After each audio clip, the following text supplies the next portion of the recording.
Collège Sourakata de Daloa. Nous sommes au premier jour des épreuves écrites du BEPC, session 2024 dans la Drena du Haut-Sassandra. Vérification de l'enveloppe contenant les sujets de la composition française. Un tour au collège Orion. Ici, la cour est bien vide et calme. Le principal enjeu se déroule dans les salles de composition. Visiblement, tout se déroule bien. Et la candidate, Grace Naomi, est confiante. L'épreuve est bonne, ça se passe bien. Je suis concentrée. Candidat confiant dans un climat apaisé est une satisfaction donc pour les encadreurs et le directeur régional de l'éducation nationale et de l'alphabétisation de la région du Haut-Sassandra. Représentant le préfet, le secrétaire général Bamba Yaya a demandé aux candidats d'être sereins tout en évitant les cas de fraude. Ils vont être évalués sur ce qu'ils ont appris durant toute l'année scolaire. Nous leur avons demandé de s'éloigner au maximum de la tricherie parce que la tricherie, apparemment, lorsqu'on ne vous prend pas, comme l'a indiqué l'inspecteur général, on ne vous prend pas pendant l'écrit. À la correction, on peut vous prendre. Ils sont au total 35 063 candidats répartis dans 53 centres de composition pour affronter les épreuves écrites du BEPC session 2024 dans la direction régionale de l'éducation nationale et de l'alphabétisation du Haut-Sassandra qui prend en compte les départements de Daloa, Vavois et Zougoubé. La fin des compositions est prévue pour le vendredi 31 mai prochain.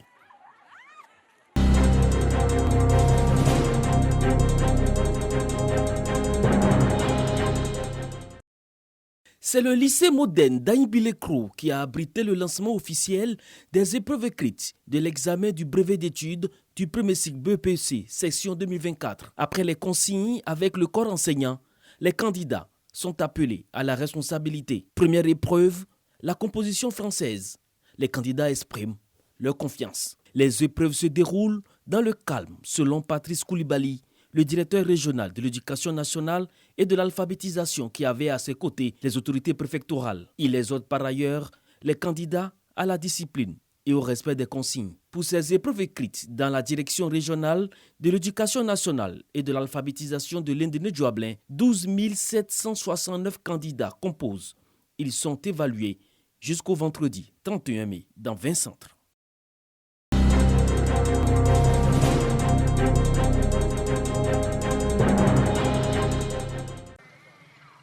Grande mosquée du quartier Tazibo. L'imam et ses fidèles reçoivent la délégation du ministère de l'Éducation nationale et de l'alphabétisation. Des prières sont adressées à Allah le Très-Haut afin qu'il étende ses grâces sur l'école ivoirienne et tous les acteurs du corps social qui contribuent à son illustration et à sa promotion. En cette période d'examen de fin d'année, Allah est invoqué pour donner la force à tous les élèves afin qu'ils résistent à la tricherie et à la fraude qui déshonore la communauté éducative. Tourner le dos aux violences, tourner également le dos à la tricherie. Voilà, les quelques temps qui te restent, si tu penses que tu n'as pas suffisamment étudié, concentre-toi, tu peux rattraper, en tout cas vraiment, quelques insuffisances et réussir ton examen. La journée nationale de prière pour l'école ivoirienne 2024 trouve écho dans toutes les directions régionales de l'éducation nationale et de l'alphabétisation sur l'étendue du territoire. La direction de la vie scolaire qui pilote cette activité implique toutes les confessions religieuses, comme ici à la paroisse catholique Sainte-Marie Mère de Dieu du quartier Lobia.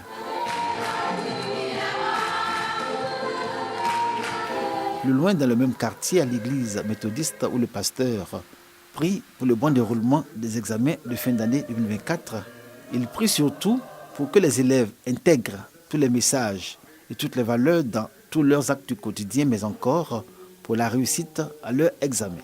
Cette année, ils ont travaillé avec leurs enseignants. Ils ont appris beaucoup de choses. Sûrement qu'à l'examen, ils vont oublier certaines choses. Le Seigneur, qui est leur maître, pourra leur rappeler de telle sorte qu'ils puissent sortir victorieux des examens. Parce que c'est ça ce que les parents attendent d'eux.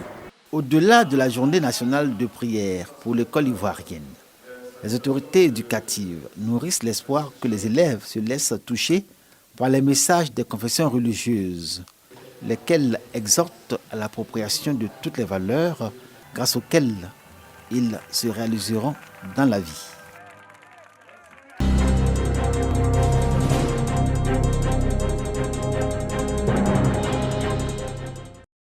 Environ 6000 mamans de Divo, capitale de la région du Lot-du-Bois, sont en joie.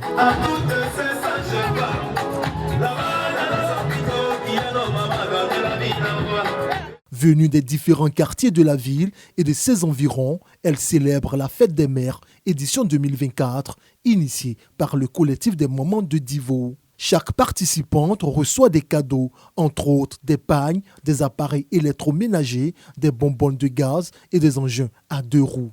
Ils nous ont donné des gazinières. Ce n'est pas des petits cadeaux, hein? Des congélateurs, des fêtous, oui.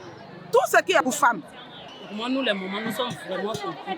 On remercie les jumeaux suprêmes. La plus chanceuse des mamans reçoit un véhicule de type SUV. Je voulais vous demander de vous joindre à moi pour remercier nos parrains, les jumeaux suprêmes, les vagabonds de la solidarité. Un don des frères Diakité, parrain de cette journée qui magnifie la femme dans sa splendeur maternelle. Coût total des dons, 30 millions de francs CFA. On s'engage aussi à accompagner moralement, matériellement et financièrement toutes les femmes de Divo qui en ont besoin. Les mamans de Divo, vous nous avez appris l'amour, vous nous avez appris le partage, vous nous avez appris la solidarité. Nous ne pouvons que faire ça. Invité spécial à cette célébration de la fête des mères, le député maire de Tia-Salé, Assalé Tiomoko, a rendu également un vibrant hommage aux braves femmes de Divo.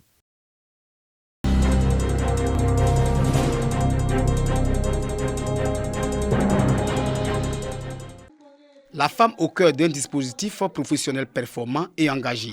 C'est la thématique abordée à l'occasion de la célébration des mères initiée par la mairie de Bouaké. Un moment de réjouissance placé sous l'égide de l'excellence, une valeur chère au premier magistrat de la commune. À travers ces braves dames, d'abord le maire veut leur dire merci pour leur professionnalisme et leur dévouement au travail. Dans la municipalité, il y a 50% de femmes. Ça veut dire que les femmes tiennent une place de choix dans le cœur du maire. C'est une occasion pour nous, certes, de magnifier les femmes, mais profiter, les encourager à se mettre au travail pour qu'on puisse avoir de bons résultats pour satisfaire notre population. Au cours de cette fête des mères, les femmes sont instruites à travers une conférence sur les notions du professionnalisme et de rigueur dans le travail. Dit aux femmes qu'elles n'ont aucun complexe à se faire, qu'elles sont à l'écoute d'un maire qui est Iforchi pour les Américains, c'est-à-dire il travaille pour les femmes, il a confiance aux femmes, il met les femmes au cœur de son activité et donc qu'elles saisissent cela pour pouvoir s'exprimer pour une fois. Temps fort de cette célébration, la remise de plusieurs tableaux d'honneur et de cadeaux aux mamans de la mairie de Bouaké pour caractériser le soutien du maire Amadou Koné à la gente féminine.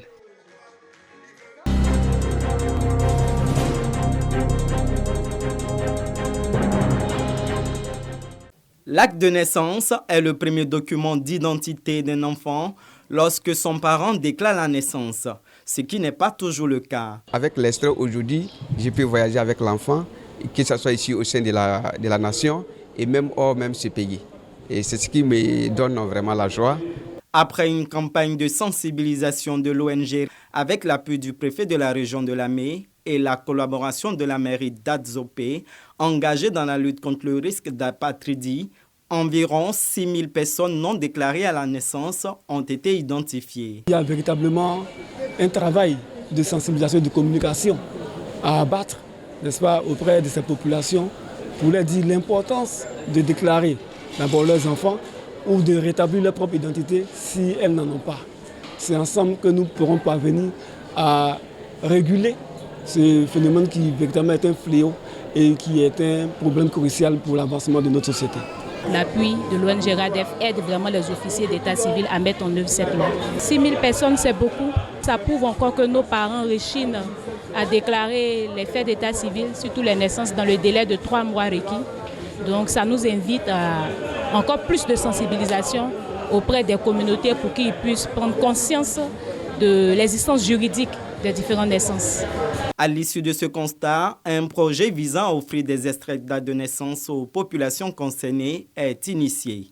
Ce jour, 200 personnes reçoivent leur extrait de naissance en présence du procureur du tribunal d'Azopé. C'est dans le cadre de la mise en œuvre de la loi spéciale que la cérémonie a lieu.